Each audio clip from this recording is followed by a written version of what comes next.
Eu sou a Sâmia Bonfim, tenho 30 anos, sou deputada federal pelo PSOL e eu sou de esquerda. Eu sou Kim Kataguiri, coordenador do Movimento Brasil Livre, tenho 23 anos e deputado federal pelo DEM.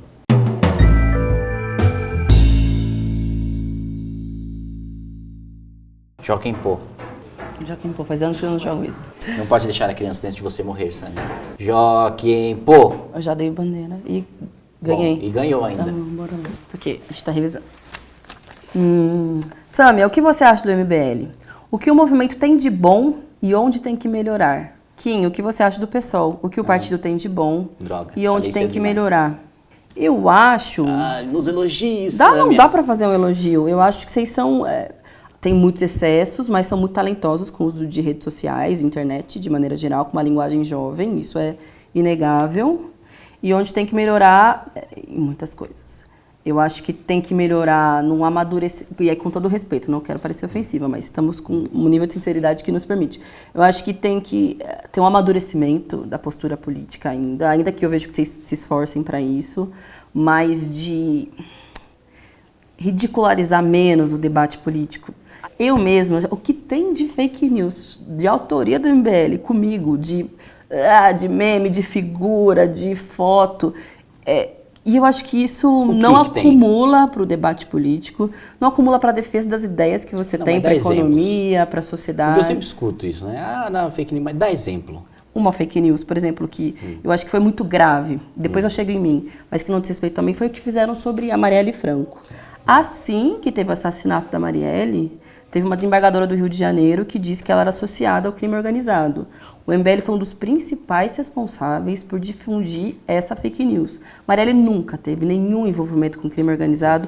A Marielle foi executada, está cada vez mais claro os motivos pelos quais ela foi executada, que explica o caos da segurança pública do Rio de Janeiro e um dos grandes problemas no Brasil hoje. O MBL foi responsável por isso. Isso é muito grave, porque isso é um crime e isso fere a imagem, a honra de uma mulher que foi assassinada injustamente, covardemente, cruelmente, que hoje é um dos maiores símbolos de justiça social do mundo. E comigo? Só nesse ponto da Marielle, eu discordo completamente. Isso que a desembargadora falou é fato, é verdade. Ela falou. É verdade que a desembargadora falou. Quem pegou esse depoimento da desembargadora? Mônica Bergamo. Qual foi o único veículo que reproduziu o depoimento que a Mônica Bergamo pegou e citou a fonte? Foi o MBL. Só que como o MBL é grupo político, ele está muito mais suscetível ao ataque que todos os outros veículos de comunicação que repercutiram a mesma fala. Então você nega que vocês repercutiram as fake news sobre a Marielle? Não, nego, porque a desembargadora falou. Mas vocês já afirmaram isso em outro momento. Você lembra que a gente debateu uma vez na Faculdade de São Francisco, que eu falei a mesma frase? Sabe o que você disse? E aí a gente colocou. Não me importa que você repudie essa nossa atitude, fazemos mesmo. Tá na internet, é só dar um Google. Não, Sâmia, vamos lá. A desembargadora falou, e a gente colocou, segundo falou a desembargadora, segundo falou Mônica Bergamo. Tanto é que a gente não foi condenado nem nada por isso, nem processado por isso, porque isso não é crime, reproduzir a fala de uma pessoa. A pessoa que falou, sim. É que aqui a gente vai ficar num disse-me-disse, mas como as coisas são registradas e o Google está aí para comprovar o que a gente diz, semana que vem eu te mostro tudo que vocês produziram e que todo mundo que está nos assistindo pode ver. Vocês foram parte disso, isso é muito repudiável, isso é criminoso. Se eu te mostrar, você vai pedir desculpas? E até hoje nada. Peço. Então tá bom. Que o MBL, ou o MBL afirmou de falso. Tudo bem, então. Não o MBL aguardemos, a gente retorna aqui. Boa. Agora, você. O que eu acho do PSOL? Eu acho que o PSOL é radical demais. Em termos de postura política, eu acho que é justamente pelo radicalismo do PSOL, que o PSOL nunca consegue construir maioria na Câmara nem no Senado. E eu acho que dependendo do aspecto, é um elogio. Não, mas desculpa, eu não quero te interromper. Acho que a política é construção e você tem maioria, e ainda mais nesse momento que a gente está criticando a polarização, o fato de você não ter a moderação suficiente para construir maioria, na minha opinião, mostra um defeito grave, assim. E aí eu acho que é o inverso do que você colocou no MBL. Eu acho que pelo menos o MBL, apesar de discordar de vários setores, consegue ter a maturidade política para articular com setores, inclusive de esquerda, para aprovar os seus projetos. Elogio é que o pessoal consegue engajar bastante quem é mais jovem, criar um sentimento de pertencimento, uma militância, um negócio aguerrido, assim, quase que uma pequena tropa, porque as pessoas cantam, militam e estão sempre lá. Isso é bom, pessoal. Aqui? Você acredita em signo, Sâmia? Qual que é o seu signo? Eu não acredito em signos, mas eu sou leonina. Último dia de leão. Isso diz alguma coisa. Sei que meu ascendente é touro. Agora, o que isso significa, você sabe? Eu sou de aquário e isso significa que a minha armadura é a armadura do Camus, de aquário. Que é? Um cavaleiro do zodíaco. Nossa, também não entendo nada de cavaleiro do zodíaco. Então, não mudou.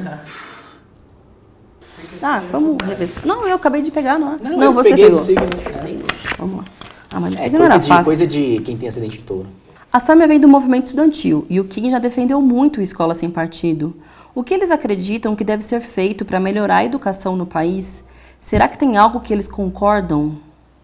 Eu acho que tem para melhorar a educação no país? Eu acho que tem um que a gente considera. Não sei se a gente com certeza concorda. Tenta. Orçamento.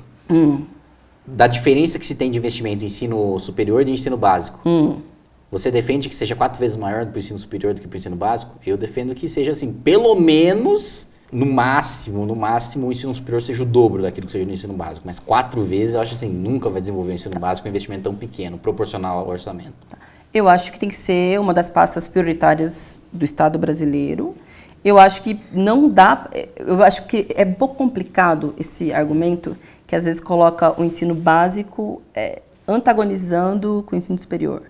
Porque, de fato, é importante, principalmente nas primeiras fases da vida, fortalecer uma boa formação.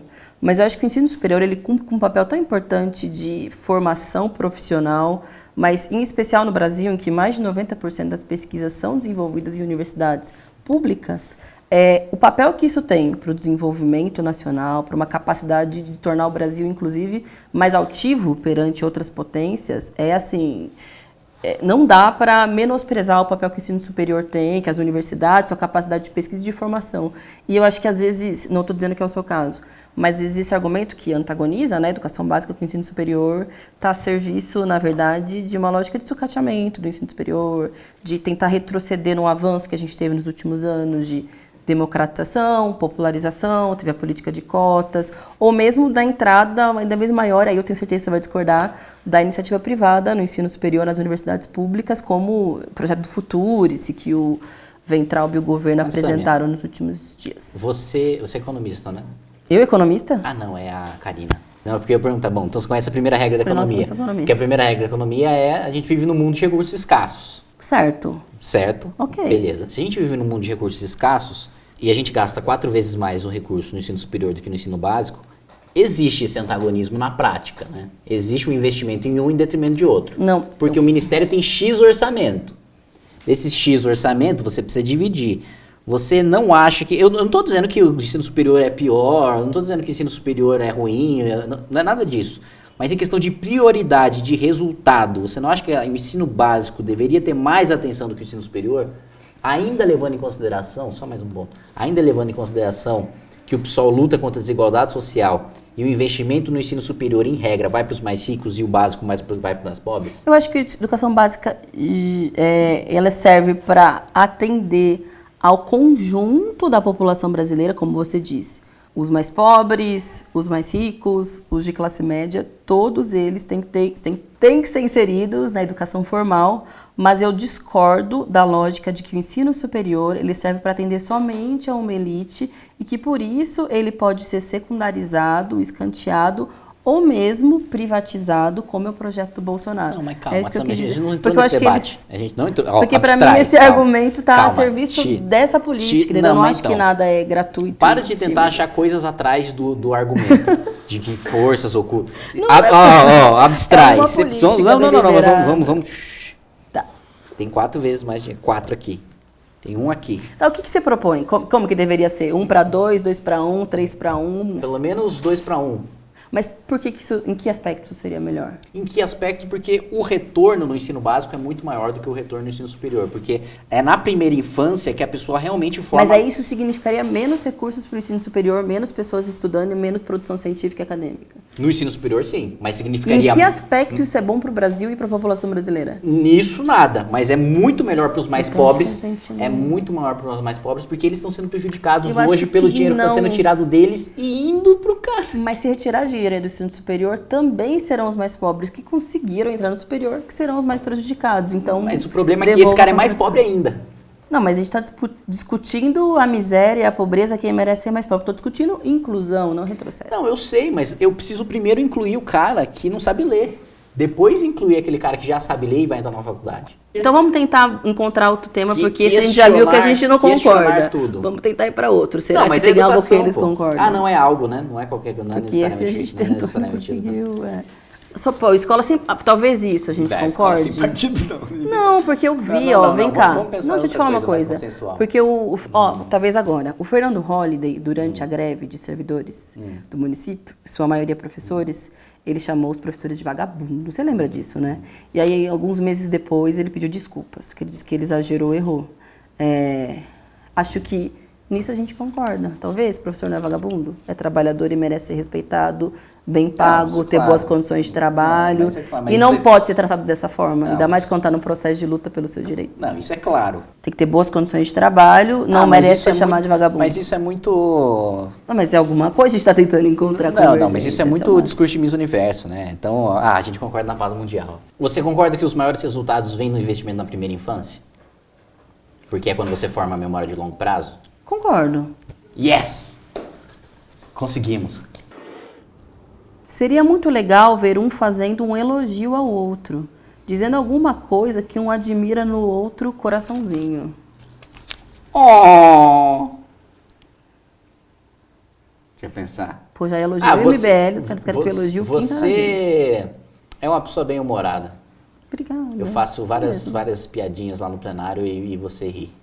Você também é uma pessoa bem-humorada. As pessoas que dão risada das minhas piadas são pessoas que merecem o meu respeito. Tá certo. Você também é uma pessoa bem-humorada. Porque eu não dou risada das minhas piadas, então assim, elas são muito ruins. É que eu sou e você, bem-humorada mesmo. Então, eu sinto que ela é tão bem-humorada que mesmo... Eu não...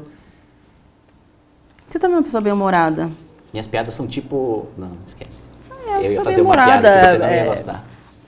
Como posso dizer, extrovertida, apesar de... ter outras questões, mas sou uma pessoa bem-humorada, extrovertida. São bons elogios. De vez em quando eu até te passo uma cola lá. Do quê? Do regimento. Claro que não. A gente tem assessoria pra isso. Eu queria saber de alguma coisa que vocês concordam. Alguma lei, algum projeto, enfim, ideias para o país. Alguma lei. Vamos começar pela Constituição, que é mais fácil. Princípio lógico é mais fácil. Eu tenho eu pensei, mas você pode falar depois da Constituição. Você fez o projeto de proibir a indicação... do nepotismo. Exatamente. Concordo com essa lei. Com o projeto, concordo. O meu relatório do nepotismo que proíbe... Aproveita para fazer propaganda da sua projeto. O meu relatório do nepotismo que você encontra onde? No site da Câmara dos Deputados. Não, mas explica o contexto. Pode explicar, eu achei bom. Mas você falou fazer propaganda já... Tem o voto do pessoal. É um projeto do deputado Roberto de Lucena que regulamenta o nepotismo a nível federal e indicação para cargos de chefia, assessoramento, direção de parentes de até o 3º grau e que eu incluí chefes de missões diplomáticas e cargos políticos também como ministro. Foi um recado para o Bolsonaro, então tem o nosso apoio. Não, foi uma lei para daqui a 100, 200 anos, foi um recado para o Bolsonaro. Bom. Miga, não fico passando recadinhos assim. O que vocês acham da indicação do Eduardo Bolsonaro para embaixador nos Estados Unidos? Eu acho absurdo, o cara não tem capacidade técnica, ele não tem nenhuma experiência enquanto representação de chefe de Estado, ele não tem nenhuma representação, aliás, como Estado de nenhuma maneira, ele sempre agiu como governo, e ele mesmo tem uma atitude enquanto governo a partir do momento que ele se posiciona nas eleições americanas. Tá, eu vou ser o embaixador do Brasil nos Estados Unidos, e eu gosto do Trump, mas e aí? E se os democratas ganharem, vão fazer o quê? Então, tipo... E mais, ele é o filho do presidente, ainda que ele tivesse capacidade, ele não deveria ser porque ele é o filho do presidente. Eu concordo, olha lá, nós concordamos. E eu acho que também está a serviço de uma política que, como eu disse, se reproduz em outras medidas do Bolsonaro, de passar por cima da legislação e do mínimo que se espera de uma postura de um chefe do executivo para poder satisfazer seus interesses pessoais. E eu acho que tem um perigo também de colocar o Bolsonaro, o Eduardo Bolsonaro, no caso, numa estatura de maior poder, para ele ter mais força para articular com esses outros governos de mesmo tipo, ou lideranças políticas de tipo semelhante que o Bolsonaro gosta. Sim, senhora. Qual é a maior divergência entre a Sam e o Kim? Qual é o assunto que os dois não concordam de jeito nenhum? Luta de classes. Aí você pegou no ponto que a gente nunca vai concordar. Você acredita que a luta de classes é o motor da história? Com certeza. Não, eu não acredito nisso. Você acredita que a mais-valia existe? Com certeza. Eu não acredito nisso. É que não é uma questão de acreditar, é ciência. Então pra você, né? Que eu acho que isso aí é coisa do século passado. Isso é meio que foi refutado. mas tá bom. Porque a ciência predominante hoje diz o contrário, né? Mas é verdade, sabe? Ficou meio ruim isso aí. A gente discorda bastante disso. Eu queria ver um sugerindo uma série para o outro. Puta, eu não sou muito de série. Pô, eu te sugiro uma série Trotsky. Tá bem, eu te sugiro uma, chama Bandidos na TV. Você já assistiu Trotsky? Não assisti. Você é trotskista e você não assistiu Trotsky? Não, porque eu ouvi dizer que ridiculariza um pouco, não Que tá absurdo. bem. Mas eu te indico Bandidos na TV, você vai gostar com certeza. Mostra Bandidos na TV. a história de... Tem no Netflix isso aí? Tem. Um programa desses do tipo policial, que aparece em Manaus, é de Manaus, que envolvem políticos, inclusive, é uma história real. E eles se descobriu que, na verdade, esses casos muito brutais que apareciam de assassinato, essas coisas mais sanguinárias, eram implantadas pelos próprios produtores do programa. Eles ganhavam dinheiro e audiência cometendo crimes, na verdade. Mas você não tem... Eu acho legal porque isso revela muito do que tem nos bastidores e uma podridão da política brasileira, em especial no Brasil profundo, que às vezes a gente debate pouco e complexifica. Acho que você vai gostar, de verdade. Mas isso aí é muito sério. Não tem uma coisa assim com dragão... É que, puta, eu não sou muito... Mágica, assim. Eu não sou uma pessoa muito de séries, assim. Explosões. Deveria ser, né? Dizem que faz bem. Negócio de James Cameron, assim, tipo, o cara sai andando, uma explosão atrás. Mais séria, ou Tarantino, assim, os caras... Eu gosto de Tarantino, Chega no final, todo mundo se mata. Adoro Tarantino. Bastardos Inglórios, eu adoro esse filme. Você gosta? Eu gosto. Não assisti o novo ainda, aliás. Os fascistas queimam, é mó legal. Os fascistas queimam. O Brasil já passou perto de ser um país socialista ou comunista? Depende, politicamente e economicamente. Acho que economicamente a gente... É porque também tem várias definições, né? Mas o Brasil não chegou perto de ser um país socialista ou comunista. Economicamente foi socialista. Em que momento? Eu acho que até hoje ainda é socialista, em termos de controle do Estado, em termos de direcionamento de crédito. 45% do crédito brasileiro é dirigido, as agências de regulamentação foram sequestradas completamente pelos setores empresariais que mantêm seus oligopólios, o setor de bancos é extremamente regulamentado pelo Banco Central. Eu acho que nesse sentido a gente ainda é bem mais planejamento central e menos livre mercado. Eu acho que o mercado financeiro determina a economia e também a política no país, no nosso país. E eu não acho que passe perto de um Estado que tenha uma economia planificada e um modelo de organização social de empoderamento popular, de fato. Por isso, eu não acho que tenha passado perto de ser um país socialista, ainda que eu possa concordar que existam organizações que em determinados momentos da história socialistas, né, que reivindicam o socialismo, tenham se fortalecido um pouco mais, lideranças, etc. Mas o Brasil nunca entrou nessa possibilidade pré-revolucionária, ou enfim, não.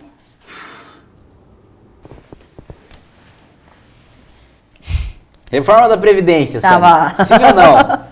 Essa é a pergunta mesmo? É só isso, sim ou não?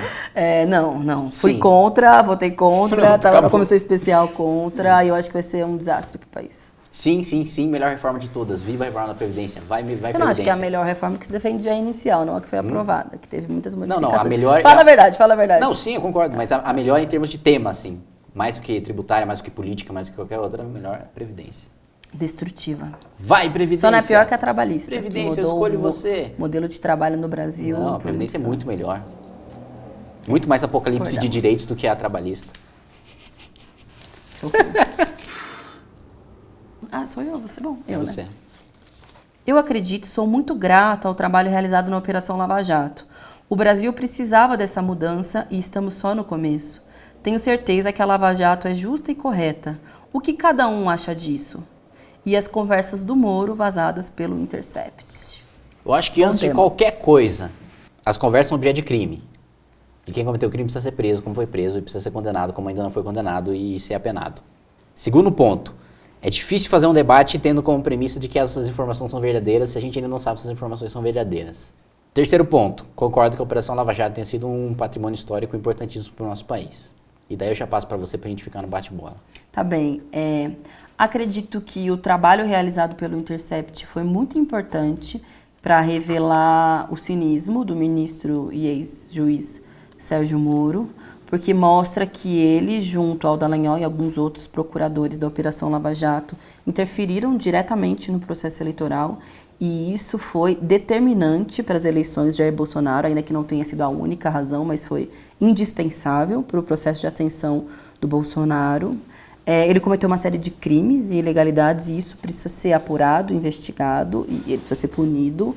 Sou muito contra a criminalização do trabalho do Intercept, da Veja, Folha, Band News e todas as outras veículos de comunicação que também ajudaram na exposição desses diálogos. Esses jornalistas não estão cometendo crime algum, eles têm esse direito assegurado no artigo 5º da Constituição, sigilo de fonte, eles estão transmitindo uma informação de interesse público, eles não têm nada a ver se alguém hackeou o telefone de alguém, se fez alguma coisa que não devia, eles estão utilizando uma informação que a população brasileira deve saber. Para mim explica muita coisa, entendeu? Do problema de boa parte das instituições brasileiras, da forma como, dos poderes, como eles se relacionam, como às vezes quem tem poder político no Brasil se utiliza dele em benefício próprio, mesmo quando está dizendo que está combatendo pessoas que utilizam do poder em benefício próprio, na verdade, as pessoas estavam fazendo exatamente isso. Nesse ponto específico do jornalista, eu concordo com você. O jornalista não tem... Eu tenho uma crítica que não é crime, mas eu acho que é falta de profissionalismo, que é justamente isso que você colocou. Do Glenn ter publicado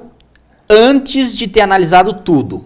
Eu acho que isso jornalisticamente é bastante questionável e vai contra a ética jornalística justamente por ele não saber o todo, por não ter uma visão do todo, não saber exatamente aquilo que depois, posteriormente, nas próprias conversas... Não, porque jornalisticamente você tem acesso ao material, você olha todo o material e aí você tem uma análise calma, fria daquilo que é de interesse público, daquilo que não é, separa e publica. Não, mas ele fez. Tanto não. Ele disse que não terminou de ler tudo. Eu vou te dizer uma coisa. Ele disse que não terminou de ler tudo, sabe? Tudo bem, mas deixa eu te dizer uma coisa. O Glenn, ele falou o seguinte, existem trechos dos diálogos que são de cunho pessoal. Do tipo, tem ofensas a outras pessoas, tem trocas de elogios, coisas pessoais que não cabem ser reveladas. Nenhum desses trechos ele colocou em nenhuma das publicações. E isso é uma ética jornalística importante, porque ele também não está ali para constranger pessoalmente nenhum dos procuradores, o que eles fazem da vida deles, como eles se divertem, nada disso. Isso ele não colocou. O que ele fez? Ele fez uma análise de tudo. Não foi de tudo. Só que uma análise mais depurada, detalhada, é um volume gigantesco de conversas. Então, até por uma tática do Intercept, é uma publicação gradual e aí é justo, é legítimo, é uma linha editorial deles. Não, acho que pode publicar tem cumprido com um papel importante. Desde que ele tivesse analisado tudo antes.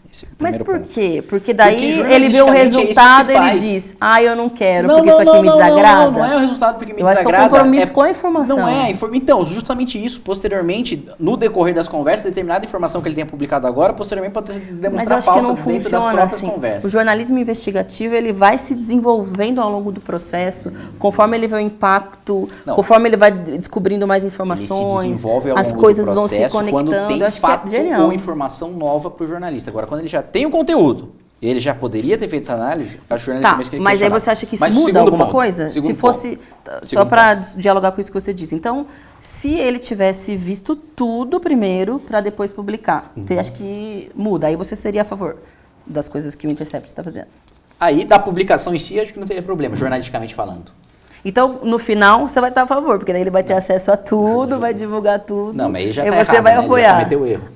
Entendi. Mas o ponto principal que eu coloquei no início, de crime mesmo, é da obtenção da mensagem. Aí sim, crime. E mesmo, pro próprio Estado Democrático de Direito, se há crime na mensagem, se descobrirem crime na mensagem, se o judiciário julgar que há crime naquelas mensagens, nunca vão poder punir nem o Moro, nem o Dallagnol por aquilo, porque aquilo já se tornou... É que o próprio Moro... Porque aquilo já se tornou... A sua vontade de opinar, mas ele acabou admitindo que aquilo é verdade. Porque aquilo já se tornou fruto de árvore envenenada, prova ilícita. Entendi. Então, eles nunca vão poder... Então, mesmo para fins de justiça, ainda que o Moro e o Dallagnol tivessem cometido aqueles crimes, só o fato do cara ter hackeado, ter publicado... Mas você acha que eles não cometeram? Você acha que é mentira? Não, eu não sei. É o que eu coloquei, é fruto de crime, a gente precisa saber. É que o próprio Moro, em alguns momentos, comentou os diálogos, ele disse, inclusive uma parte que constrange vocês, que ele falou os bobos do MBL, ele pediu desculpa por algo que ele nunca disse. Eu jamais vou pedir desculpa por algo que você também. Que na minha opinião, esse caso específico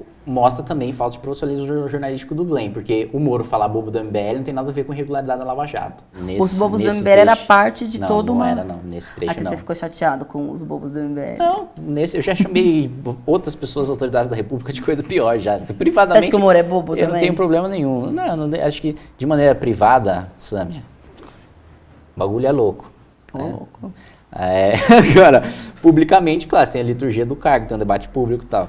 Mas meu ponto aquilo para mim é uma das demonstrações de que é mais ataque político do que jornalismo. Entendi. Eu acho que é um jornalismo, já ganhou vários prêmios a nível internacional, está cumprindo com um papel muito interessante. E, vamos dizer, não é só o Intercept, né? É a Veja, a Folha, Band News, BuzzFeed, É o País, enfim, boa parte do jornalismo de qualidade tradicional brasileiro também estão contribuindo com essa informação indispensável para o povo brasileiro. Então, eu acho que é muito importante.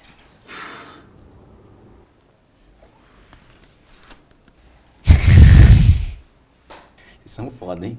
Queria ver o Kim comentando sobre o tweet que ele fez fazendo piada com o físico da Sami. Obrigado, excelência. Sempre bom ter apoio de peso, de uma pessoa que ocupa tanto espaço na política brasileira. Bola dentro.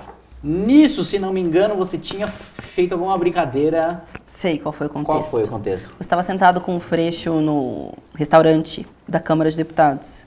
Lembra disso? Lembro.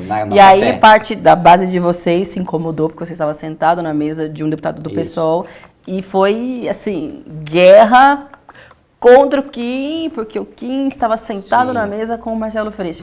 E aí, não foi isso? Foi. Não aí sei. Eu falei, acho que eu fiz algo do tipo... Força, guerreiro, que você estava reclamando, que você reclamou, isso. Tipo, ai, essas pessoas que ficam falando, eu falei, força, guerreiro, tipo, ai, sabe por que eu falei isso, né? Porque, tipo, na minha opinião, vocês alimentaram essa base, esse sentimento, essa forma de se comportar na internet, eu fui irônica, aí você... Ela foi irônica, aí foi um cara que fez a pergunta, né? Foi a Sami, aí eu respondi com uma piada e não me arrependo não, eu falei de novo, eu não tenho nenhum problema em fazer piadas de vários cunhos, com várias etnias e com várias formas físicas, e eu acho isso completamente normal. É isso que eu quero dizer quando eu acho que o manifesto de vocês, que diz que vocês estão se reposicionando, que vocês estão mudando, na verdade, para na segunda linha. Porque quando você segue defendendo esse tipo de postura, mostra que não se diferencia muito desses fanáticos bolsonaristas de uma política bélica e que acha que o diálogo, como você colocou, é importante, o respeito entre as partes, porque isso proposta, né? Segue alimentando esse comportamento de redes, o ódio e a desqualificação das pessoas por outros elementos que não o debate político. Em momento nenhum eu falei da sua forma física, eu não acho que isso deve entrar no debate político, em nenhum aspecto, porque pouco me importa se você é japonês, branco, bonito, feio, gordo ou magro, para as posições que você defende. Não, ou mesmo num diálogo mais irônico, que você entendeu claramente o que foi o meu tweet, eu não fiz ofensa nenhuma, eu só, com 2 palavras, disse o quê? Tá vendo o que vocês criam na internet? Agora vocês estão sendo vítimas do próprio veneno que vocês implantaram. Então eu acho que quando você faz isso, você vai seguir sendo vítima do próprio veneno que você implementou. Porque essas pessoas elas vão se sentir encorajadas a executar exatamente esse mesmo método e vão se sentir representados por você que diz que não quer fazer método. Mas é que eu não faço esse método como discussão de proposta. Efetivamente lá a gente não estava discutindo uma proposta. Você estava me analisando claro que não era uma proposta, mas você é um sujeito político, você é um deputado federal, votado, muito bem votado, pelo Estado de São Paulo, você é um parlamentar, eu também, e eu não acho que seja razoável se referir a um outro parlamentar dessa forma, independente se é do pessoal, independente da coisa que for. Isso não é postura de parlamentar. E aí, nisso, se assemelha muito ao Bolsonaro. Não é postura do Bolsonaro dizer as besteiras que ele diz, não é postura de um deputado dizer isso. Eu acho que o ambiente... Não se trata de... Eu acho que o ambiente diferencia. Por exemplo, no plenário eu não falaria isso, mas não... É uma pena. Eu não acho que política se faz assim, nem crítica a ninguém, nem piada. Isso não é piada. Não, é piada. Não é piada. E também não é algo que, tipo, nossa, vou chorar à noite no travesseiro porque o Kim não me acha fisicamente agradável. Eu não tô aqui pra isso. Pouco me importa. No limite é recíproco, então não tem problema. Não, mas tudo bem, mas eu não perguntei isso. Tudo bem. Mas eu tô dando a minha opinião. Você. Além de sua nefasta participação na política institucional, o MBL, seja apoiando quadros da direita no executivo, seja com representação pura, como a do vereador Fernando Holliday, jovem, gay, negro, contra cotas, contra a militância LGBT, contra o passe livre para estudantes de cursinho e a favor do encarceramento de jovens de periferia, com a redução da maioridade penal, O MBL tem também um histórico preocupante e violento de sabotagem e violência nos movimentos sociais. Sabe quem disse isso? Site de Samia Bonfim. Muito bom. Eu acho que isso aí entra naquilo que eu falei da esquerda radical, chapéu de alumínio, né? Que é tipo... Eu não entendi essa gíria, chapéu de alumínio. Chapéu de alumínio é teoria conspiratória. Ah, tá. Você precisa estar mais inteirado nos memes, Samia. Pode ser. E nas propostas também. Pode ser. Nos memes, pode ser. Dessa parte aqui de sabotagem e violência nos movimentos sociais, tipo, eu acho que é o mesmo radicalismo quando você fala direita genocida, assim. Nem o Bolsonaro prega o fim de nenhuma etnia, assim, então... Ele prega. Pelo amor de Deus. Gente, ele já disse isso tantas vezes. Ele prega, inclusive, que a esquerdalha tem que ser... Como que ele disse? Que a esquerdalha tem que ser mandada para fora do país, ou tem que ser presa, ou é na bala que se resolve. Quando ele menosprezou a morte de uma liderança indígena no Amapá, ele é a favor do genocídio. Aliás, a política que ele está fazendo é uma política genocida, enfim. Ele não é o único Witzel, e quem apoia é conivente. Mas se ele quisesse fazer uma política genocida, ele ia lá e matava. Eu não acho que seja radical, eu acho que é uma caracterização, uma leitura sobre a postura do MBL. Eu acho que teve algumas coisas que você disse hoje que corroboram o que eu disse. Enfim, não acho que não mudou, não. Apesar de vocês quererem sustentar isso, seguem com essa postura violenta de sabotagem e anti-jovens gays negros, anti-cotas, contra a militância LGBT. Eu acho Sustento o que eu disse. Um erro fundamental da esquerda radical é transformar posicionamento político em posicionamento contra pessoas, né? Então, uma coisa é defender uma visão política, outra coisa é falar que outra pessoa não gosta de negro. Não, mas eu não disse que vocês não gostam de negros. Eu vou ler novamente. Em última análise, disse não, sim. Eu vou ler de novo. Ó. Além de sua nefasta participação na política institucional, seja apoiando quadros da direita, seja com representação pura, como a do Fernando Holliday, jovem, gay e negro, contra cotas, contra a militância LGBT. Estou dizendo que ele é um jovem, gay e negro, que é contra cotas e contra a militância LGBT. Estou errada? Não, aqui é antes. Tá escrito aí. Além de sua nefasta participação na política institucional, a MBL seja apoiando a causa de direitos no Constitutivo, seja com representação, contra a militância LGBT, contra o parceria e a favor do encarceramento de jovens de periferia com a redução da maioridade penal. A favor do encarceramento de jovens de periferia. Parece que a gente está deliberadamente querendo prender jovens de periferia e não simplesmente a gente tem uma discordância sobre uma legislação penal. Não, parece que existe uma intenção nossa, um ânimo nosso de prender jovens da periferia. E não parece que a gente simplesmente tem uma discordância de legislação penal. A redução da maioridade penal vai fazer o quê? Com que pessoas ainda mais jovens desse mesmo perfil estejam no sistema carcerário. Não, na nossa opinião, você tem um desincentivo. A redução da maioridade penal vai prender, pessoas que moram no jardim. Deixa eu terminar o raciocínio. Claro que não. Terminar o raciocínio. Vai desincentivar o tráfico a utilizar os jovens como aviãozinho, porque eles justamente utilizam porque eles não têm idade suficiente. Você acha, então, que o tráfico utiliza jovens como aviãozinho porque esses jovens não podem ser presos? Então os traficantes vão falar, em grande medida, nossa, sim. Coitado desse jovem, ele vai poder ser preso, eu não vou mais usar ele como aviãozinho. Poliana, né? Não, né? Em última instância, é um problema da lei de drogas no Brasil. Aí a gente vai concordar comigo. Você concorda com a legislação da maconha no Brasil? Sim. Concordamos. Mas isso teria um impacto no sistema carcerário gigantesco. Não ia ter 25%. 40%? Não. Sim. 25 a 30, depende. 40%. Então os dados estão aí. Aí é dado. Aí pode colocar no Google. Vai lá no Boa. DPEM e vê o tanto de tráfego. Nossa, eu rasguei o negócio. Eu queria saber a opinião dele sobre essa briga direita e esquerda. Por que o país se polarizou tanto? Quem são os maiores culpados disso? Quem se aproveitou melhor da polarização e quem mais perdeu? Acho que, de certa maneira, teve um efeito de mola, principalmente para a direita, que ficou reprimida durante o governo Collor, o governo Fernando Henrique, o governo Dilma, o governo Lula, em que não se podia se falar de direita. Eu lembro que teve uma pesquisa em 2013, acho, em que perguntaram qual era o espectro político dos partidos, né? Aí todos eram do centro, centro-esquerda, esquerda e extrema-esquerda. Nenhum deles se denominava nem centro-direita, nem extrema-direita. Mas, evidentemente, não era todo mundo do centro para a esquerda. Então tinha esse receio, assim, das pessoas. Puta, não posso falar que sou de direita porque é feio, né? É mal ser de direita, vou ser reprimido. Aí espremeu essa mola. Aí, com a queda do PT, acho que a mola, como toda mola, quando está muito espremida, vai para o extremo, né? Então, cresceu a mola e aí a direita foi pro extremo e começou a ter gente pedindo efetivamente aquilo que a esquerda sempre foi demonizada, que era golpe militar. Mas também tinha os outros, os conservadores, os liberais, que são republicanos, que estão defendendo debate democrático e que entraram no debate legitimamente. Dentro disso, ficou bastante claro, principalmente no último mandato do Jean Willis e do Bolsonaro, que os dois se retroalimentavam. Acho que até eleitoralmente falando. E isso era uma coisa que parlamentares à esquerda e à direita falavam muito na Câmara, né? Um levantava polêmica, e o outro rebatia, e você sabe, quando cita nominalmente tem direito de resposta, e outros dão direito de resposta. Ganharam com isso. Os dois capitalizaram politicamente e os dois explodiram em votação depois que começaram a ser inimigos um do outro. O Bolsonaro sempre tinha sido um cara corporativista, de pouca visibilidade, sempre jogava para a corporação militar, mais estatizante, não necessariamente vinculado à direita, mas à corporação militar.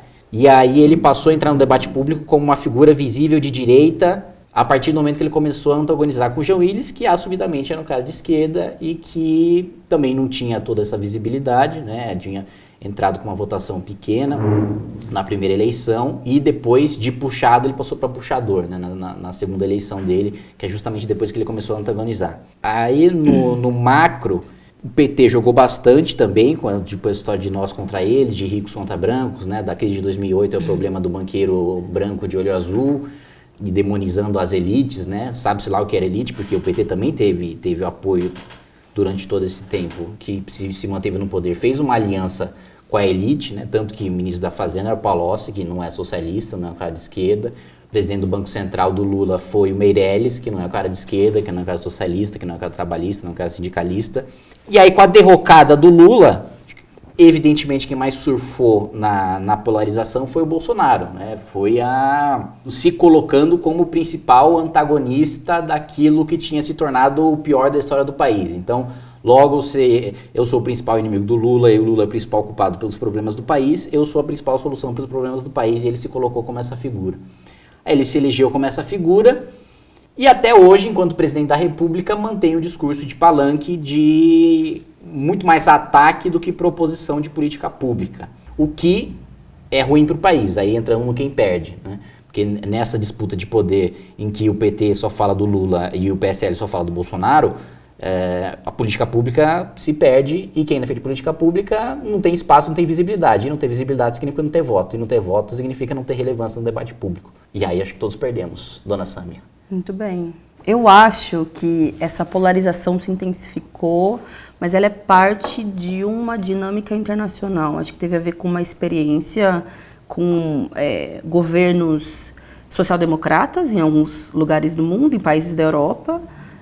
E a partir do momento que chegou num esgotamento, acho que do modelo de reprodução social, uma crise do capitalismo, acho que as pessoas começaram a se sentir descontentes com os modelos de representação que estavam estabelecidos.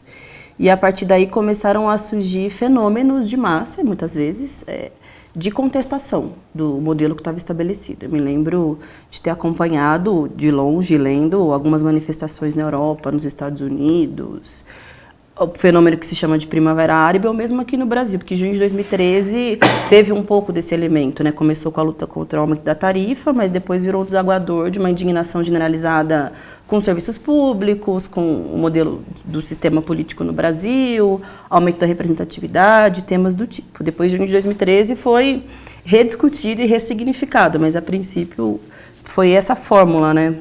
E eu acho que talvez a população, ou setores dela, tenham observado que esse modelo de representação, que na verdade não representa a maioria do povo brasileiro, e que serve para a manutenção do poder de uma elite econômica, que no caso do Brasil, com diferenças, sempre esteve dominando as instituições, sempre teve a sua representação, não lhe bastava. E a partir disso surgiram atores mais à esquerda e mais à direita contestando, querendo também fazer parte, disputar um pouco do cenário político.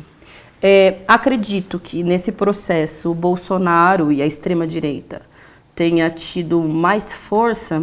Primeiro que o Bolsonaro no período eleitoral, nisso você falou, acho que você falou algo do tipo, e acho que eu concordo, que ele soube sintetizar melhor o aspecto antipetista, antilulista, porque o tema que indignou boa parte da população, o descontentamento com relação ao Lula ou ao PT, teve muito a ver com a temática da corrupção. E a verdade é que boa parte dos partidos políticos, para não dizer todos, da Nova República ou da política institucional brasileira tiveram seu envolvimento de algum modo, porque suas campanhas eram financiadas por agentes econômicos, chegavam nos espaços de poder e governavam ou utilizavam seus mandatos para fortalecer esses setores. O próprio PT entrou nessa dinâmica, ainda que não tenha inaugurado, não acho que é uma exclusividade do Partido dos Trabalhadores ou da esquerda, como boa parte da extrema-direita diz. O próprio MBL já disse algumas vezes. Mas eu acho que o Bolsonaro, a partir desse sentimento sobre capitalizar melhor uma ideia antissistêmica, por mais contraditório que possa parecer, porque eu não acho que o Bolsonaro seja antissistêmico. Para mim, ele aprofunda tudo o que há de ruim e de pior no sistema econômico, social e político que todos nós vivemos. Mas eu acho que também cresceram alternativas, cresceu um espaço também mais à esquerda. Eu vejo pelo crescimento do PSOL mesmo, a experiência que se teve com uma esquerda que, do meu ponto de vista, é um pouco mais moderada e teve algumas limitações a partir das alianças que fez, ou do que cedeu, enfim. Cresceu um sentimento de que é possível ter uma esquerda mais ideológica, firmemente e tal. Ainda que, claro, o pessoal ainda precisa crescer muito para se tornar um partido de maior estatura. Eu acho que agora, em 2020, esse cenário vai se consolidar. Minha vez agora, né? Tem alguma coisa que vocês já defenderam politicamente e hoje se arrependem? O quê? E faltou um acento circunflexo nesse quê. Eu acho que ainda não deu tempo de eu me arrepender de defender nenhuma posição. Não, acho que a partir do momento que coloca vocês, eu entendo, né, que a pergunta coloca como grupo político, assim, um grupo político do qual você faz parte. Não que você fundou, assim, mas que você aderiu, né? Ainda não. O MBL, e eu falando enquanto MBL, eu acho que a gente errou na forma, eu acho que a gente exagerou na forma, acho que a gente exagerou na espetacularização da política. Acho que, de certa maneira, isso contribuiu para a polarização superficial. Eu não acho que a polarização em si seja negativa. Eu acho que mais negativo é você ter um polo só e você ter um discurso hegemônico. Mas contribuiu para a polarização superficial, né, uma polarização sem debate profundo, uma polarização em que um lado não se aprofunda com o outro, no debate de política pública com o outro. E, ao mesmo tempo, acabou misturando quem comete crime de quem discorda da gente. Então, uma coisa é o cara de esquerda que foi lá, roubou, meteu a mão em dinheiro público. Outra coisa é o cara de esquerda, que está lá bem intencionado, né? Que simplesmente tem uma visão de mundo diferente da gente. Você não acha que, de certa maneira, você não acha que o pessoal radicaliza o discurso em detrimento de uma esquerda mais moderada, como, por exemplo, a Tabata? Entendi. Que parece estar ganhando mais espaço justamente em razão disso, de não ser em cima do muro, né, mas transitar bem em ambos os lados. Entendi. Você não acha que hoje existe mais espaço para essa esquerda do que uma esquerda que puxa mais? Não sei, eu acho que não. Assim, o PSOL, ele de fato, pelo menos daqueles que têm cargos eletivos, é o partido que está mais à esquerda, a esquerda radical.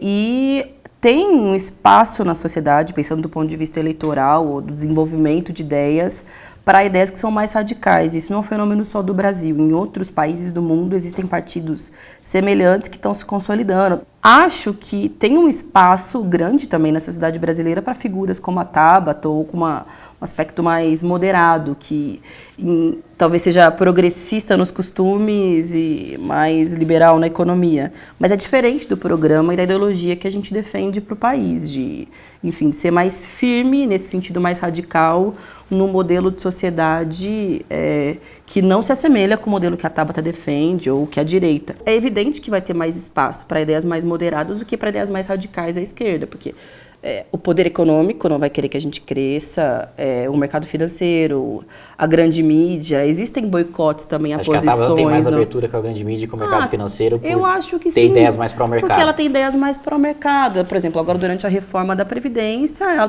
foi favorável à reforma da Previdência e boa parte da mídia brasileira, do empresariado, também apoiavam, por isso ela tinha mais possibilidade de crescer e se desenvolver do que o pessoal que desde o início estava contra a reforma da Previdência, enfim, tinha posições mais firmes com relação a isso. Mas eu acho que independentemente do apoio financeiro, midiático, o pessoal consegue ter o seu espaço, está crescendo e, enfim. Mas pensando assim... Você me vê como um agente de extrema direita? De extrema direita, mas eu te vejo como parte desse processo que fortaleceu essa polarização política e que também foi responsável pela vitória do Jair Bolsonaro. Acho que vocês mesmos fizeram isso eu concordo. um Agora, texto, vocês, de maneira geral, são Não, a gente é mesmo... parte do processo de polarização que ajudou a eleger o Bolsonaro, concordamos. Sim. Agora, você me vê como um agente de extrema-direita, você vê minhas ideias, o meu discurso, a maneira como eu ajo no parlamento como uma maneira de extrema-direita? Eu vejo, eu acho que você se diferencia dos parlamentares. Eu sou uma extrema-direita diferente do Bolsonaro, mas eu sou extrema-direita. Exato, porque você não tem a mesma postura que a parte mais fanática do PSL de não saber se comportar no plenário, de ser estúpido o tempo inteiro. Mas do ponto de vista das ideias que você defende ou do método que o MBL utiliza nas redes sociais, sem dúvida. Eu acho que se assemelha muito, em função das fake news, da memetização da política, das ofensas, de sempre escolher um inimigo para agredir, para criar uma campanha contra eles. Eu acho que se parece muito com os métodos extremos. Ideologicamente, você não acha que para estar ligado ao extremismo precisa estar ligado à ruptura da democracia? Em última instância, o MBL defendeu isso na medida em que pediu o fechamento do STF. A gente nunca pediu fechamento do STF. Já foram para a rua, o próprio Renan tem um vídeo dele que eu assisti esses Supremo, dias. Não. Tem. Bom, é só dar um Google, eu não vou ficar rebatendo isso. É só Renan Santos fechar o STF, que tem um vídeo dele na Avenida Paulista. Vamos fechar o STF, ou mesmo limpar o Congresso, mudar o Congresso, que se assemelha muito, para não dizer que é igual, a que a base bolsonarista e militantes do PSL dizem. Então, bom, Kim, acho que foi a primeira vez que a gente sentou para conversar assim sobre alguns temas guiados num clima mais tranquilo. Aliás, a gente já debateu. Não, acho que a gente já debateu uma vez, foi durante as eleições, um debate na Sanfranca, acho que as pessoas têm que ver, para verificar algumas coisas que eu disse e ele disse aqui. Mas assim, acho que depois daquele momento eleitoral tal, acho que foi a primeira vez que a gente sentou para debater um tema e tudo mais. Acho que foi importante para as pessoas verem melhor a opinião de cada um, ver as discordâncias, ver no que dá para ter algum tipo de encontro, não sei.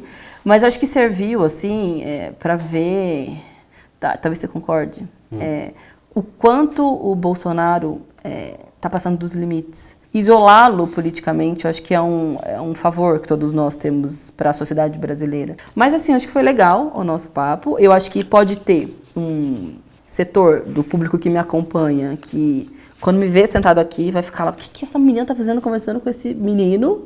E vão xingar você, talvez me xingar. Mas não me arrependo, acho que foi bom, a conversa é tranquilo, as pessoas sentarem, debaterem, discordarem. É isso aí, tá certo, tem que ser muito bom. E uma coisa é você ter uma posição política, uma coisa é você ser um babaca que não fala com quem discorda de você. Não seja um babaca que não fala com quem discorda de você, porque você... Isso não é nem ser de esquerda nem de direita, isso é só ser babaca, só mesmo, só você de boa. O que teve de cara já, não, pô, assistia seus vídeos e tal, perdi minha namorada, falei, porra, cara. Mas o que tem a... Ah, porque a namorada não gostava das coisas que você falava. Ou você é babaca ou sua namorada é babaca, não valeu a pena. Acho e outra que é ele. É só a minha opinião. Que preconceito, tá vendo? Pessoal preconceituoso, mas mesmo com o pessoal preconceituoso, é importante a gente trocar preconceitos, trocar conceitos, trocar pós-conceitos e conversar porque é isso, cara. Mas foi muito legal. Muito obrigado, Sâmia. Como eu disse, Sâmia é uma pessoa bem-humorada, então lá no plenário ela ri das minhas piadas. Se a Sâmia ri das minhas piadas no plenário, não tem porque você bater no seu amiguinho, porque o seu amiguinho é pessoalista. É isso. Sim.